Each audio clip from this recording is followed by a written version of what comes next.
What's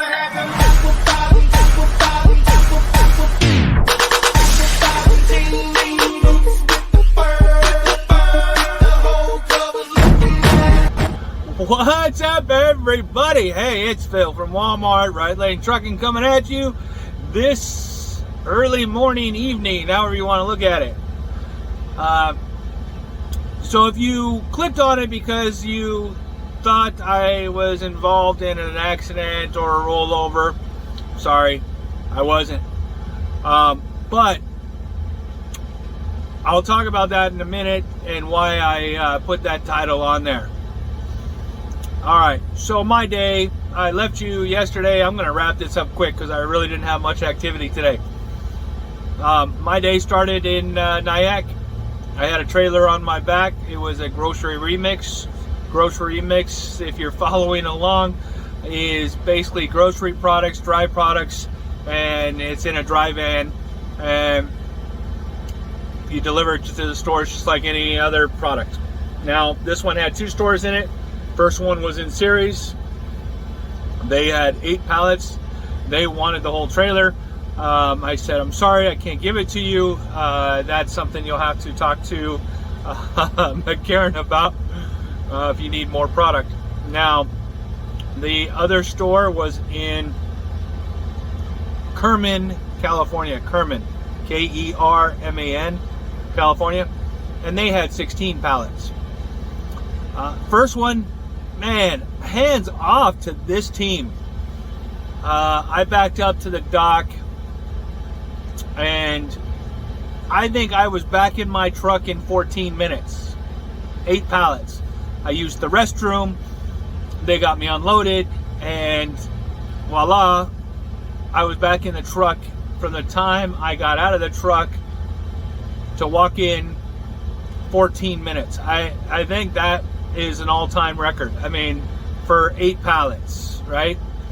They opened the door was there, opened up right as I walked up because the FedEx guy was there, and it just all worked out really well. And so happened I was taking my meal as well, so I was like, wow, I still got time on my meal. Great.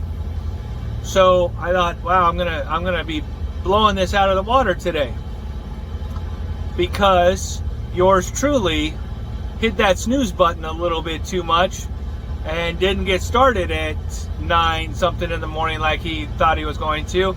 I didn't get rolling till after 10:15, I think it was. So I thought, okay, these guys are gonna help me stay on track today. And yeah, remember I was talking about 99, Highway 99 or Interstate 99 or whatever you want to call it.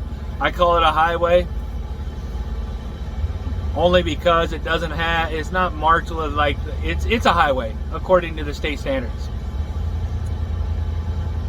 Yep, they're doing construction. Yep, got stuck in it.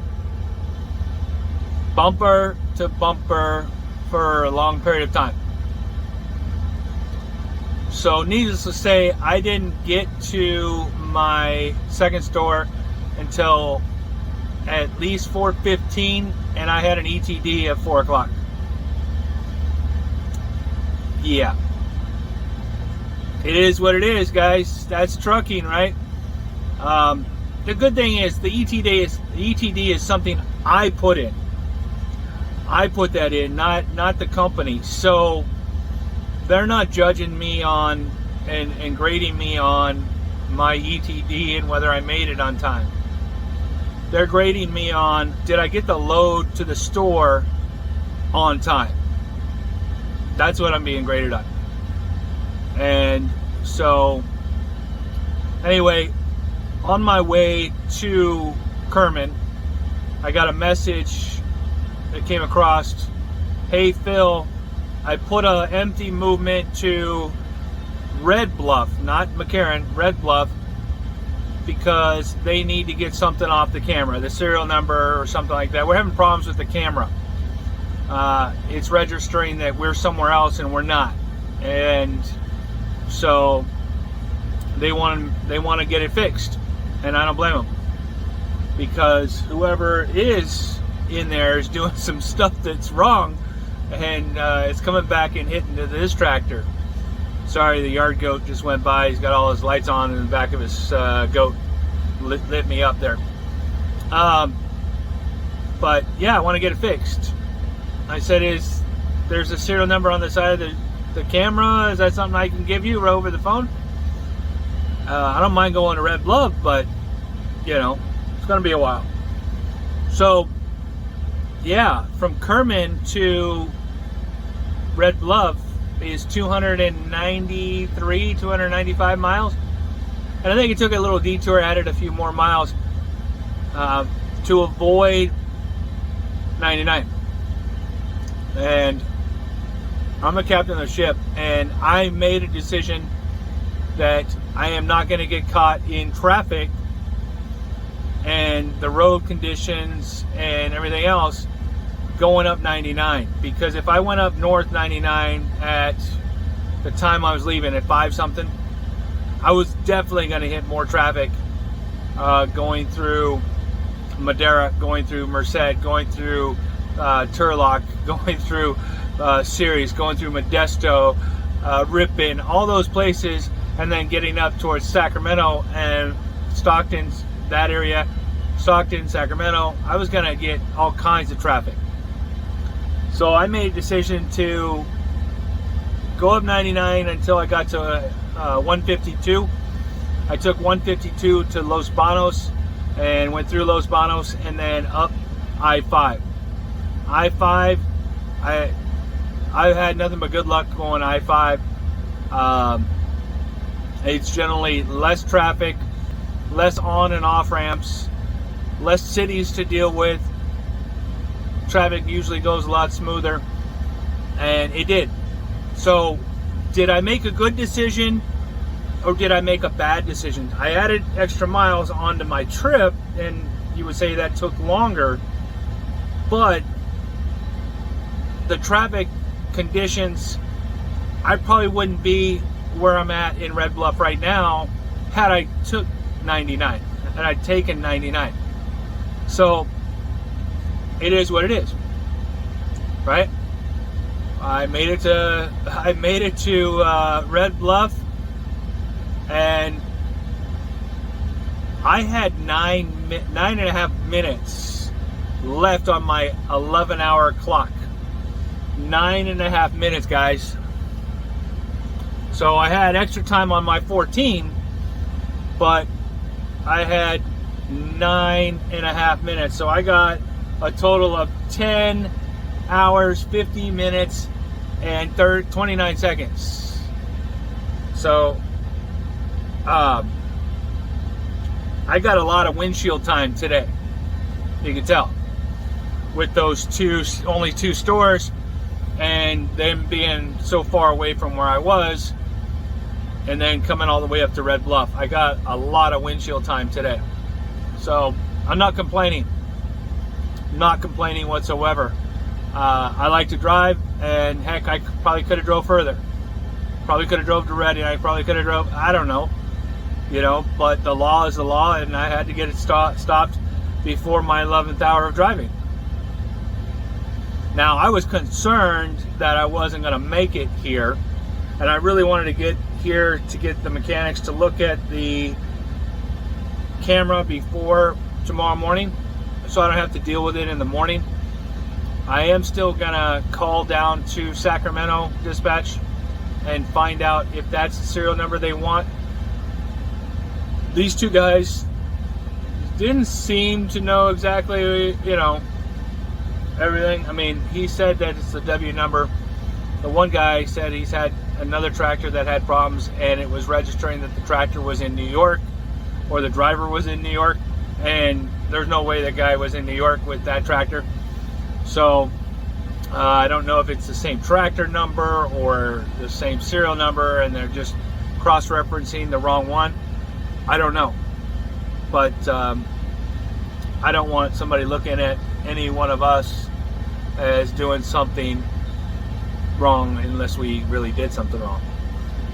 So anyway, that was my day. So why did I put the title, the clickbait, the bait, I baited you guys to click on this, that I tipped this thing over, is what I want to talk about tonight is Gusty Winds.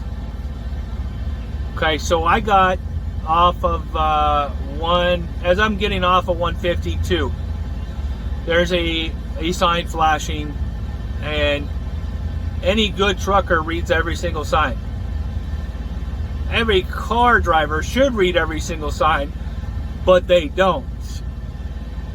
But a good trucker should be reading every single sign and making sure that if anything pertains to them, that they can adjust their driving to accommodate for it. Well, anyway, so there were some signs that Gusty Winds through the Pacheco Pass. Well, I wasn't going to go through Pacheco Pass. 152 is really Pacheco Highway or road, and it takes you up and over towards Gilroy if you were to keep going west. I instead got on I-5 and went north. Well, as soon as I made the turn onto I-5, those gusty winds were blowing right through and across I-5. And I had an empty trailer. So I was being blown quite a bit until I got past the open ground area where the wind was coming from. And so my point to this is, you've got to know your limits. I slowed down. I knew I had an empty trailer. I slowed down a little bit more to ensure that I didn't have any issues with it tipping or getting blown too much. I could still feel it though. And you've got to respect that and know when to pull off to the side of the road and not continue. Too many drivers, and we don't have it happen, I don't think here in California that much, but there's folks that are going through Colorado and those areas that the winds do get pretty bad. And I've watched a lot of YouTube videos on these kind of things, and you could just see that wind kicking up that empty trailer and pushing that trailer right over. And what happens is, since it's connected via the kingpin, it pulls the tractor over with it. So I think it kicks over the trailer and then pulls over the tractor with it. And off to the side it goes. Sometimes there's a rocking motion first, and you get one gust and you're like, oh, I didn't, okay. That should be your cue. Get off the road, stop. And stop traveling, slow down, and not do it anymore. Because if you see your trailer lift up and then go back down, you got lucky. Stop. Get off the road and find a shelter, because it's not if, it's going to be when the wind gusts knock you over. So that was my tidbit for that. I did have another one because I was stuck in traffic today. And stuck in traffic, I'm watching other drivers, not just four-wheelers, but big riggers too. Us, driving the tractor trailers. When you're stopped in traffic, how much space are you giving that vehicle in front of you? I'm going to recite something, and I'm going to recite it kind of fast, because at my previous company we had to recite this as we were driving, as well as 9 other points. And so anyway, there it goes. When stopped in traffic. When stopped in traffic, I'll leave enough space between the front bumper of my vehicle and the rear bumper of the vehicle in front of me. If that vehicle stalls or becomes disabled, I can maneuver around that vehicle without having to back up in traffic. The space I leave in front of my vehicle is proportionate to the size of my vehicle. The longer my vehicle, the more space required. Why? Have an escape route. I'll slow it down. When stopped in traffic.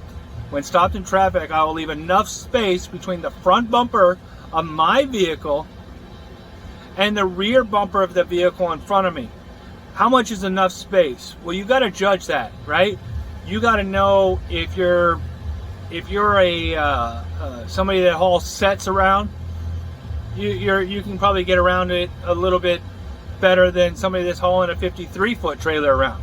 If you've got just a shorty trailer on you, you can definitely get around a vehicle a little better than somebody with a 53. But what you don't want to do, you want to leave enough space to maneuver around that vehicle without having to back up in traffic. If you're having to back up in traffic, you better get out and look, because you don't have a camera on your vehicle to tell whether that vehicle stopped real close to you. So you don't want to back up in traffic. You want to leave enough space to accommodate for the size of your vehicle. The longer your vehicle, the more space you're going to require to maneuver around that stalled or disabled vehicle. Right? And the idea behind this is to keep an escape route. Someplace to take your vehicle in case something happens. Now, we can't control, if we're stuck in traffic bumper to bumper, bumper to bumper. I've been in bumper to bumper traffic on my motorcycle in the heat coming back into Las Vegas. We were in Utah, wherever we were. We're coming back. We're coming back from the Grand Canyon. And we were coming back from Four Corners. That's where we were coming back from. Four Corners. Anyway, that doesn't matter. We were coming back in, and it was 100 plus degrees. And now we're stuck in bumper to bumper traffic. Well, my motorcycle is not liquid cooled, it's air cooled. So bumper to bumper traffic in 100 plus degree temperature with the engine running is not good for it. And it's going to overheat. So all of us decided to make a choice, and we got off the freeway, went to a gas stop, and just let the bikes cool and try to let traffic go away so we can get back on road without having to be in bumper to bumper traffic. Now, I was in bumper to bumper traffic today. If a vehicle stalls or becomes disabled and you're right on their rear end, where are you gonna go? You're gonna back up on the highway? That's not a good choice. So I get that you want to not let anybody else in, but when I'm in bumper to bumper traffic, I generally give a lot more space, because if a car cuts in front of me, where's he gonna go? We're all going 5 miles an hour. He just got in the lane he thought was going faster than the lane he was in. That's like being at the supermarket and trying to select your, or being at Walmart and selecting your own lane. And then, the cashier on that one is better than the cashier on this one, or this person had a problem with their credit card, or back in the day used to write checks. Let me pick this line at Disneyland or whatever, and that line goes slower than the other line. You just never know. So I back off, let people do what they got to do. We're all going to get there at the same time because we're all going 5 miles an hour. So just relax and watch the show. I watched this one lady all for like 20 miles. I want to say it felt like 20 miles. She was on her phone the whole freaking time. Bumper to bumper traffic, she wouldn't put that phone down. And it was amazing. But even with the car riding her rear end, she's still oblivious to it all. She just had to have those text messages going on or whatever she was doing. And anyway, that's my rant for the day. It is, 12:45 in the morning. Did I tell you guys I ended up with 551 miles for the day? Yeah. I said the hours. So for my 4-day cumulative total, as far as dollars wise, I am right around 1666. I know that's a bad number. $1,666 and some change. So tomorrow is my go home day. I only need like $333 to break the $2,000 for the week. Not bad, right? And again, if you're following my channel, you're gonna know $2,000 a week will get me $104K a year. For 52 weeks, $2,000 gets me $104,000 a year. So again, back to a previous video, can Walmart drivers make over $100,000? Yes. Did I really work that hard? I don't think so. I'm just driving, paying attention to the road. Pretty easy. They do all the unloading. All I got to do is couple to the trailer and uncouple from the trailer. Open the trailer door, open the bulkheads for them. That's it. They do all the work. So, pretty easy to get $104K a year to just drive a truck. So, anyway, this is Phil from Walmart, Right Lane Trucking. Good night.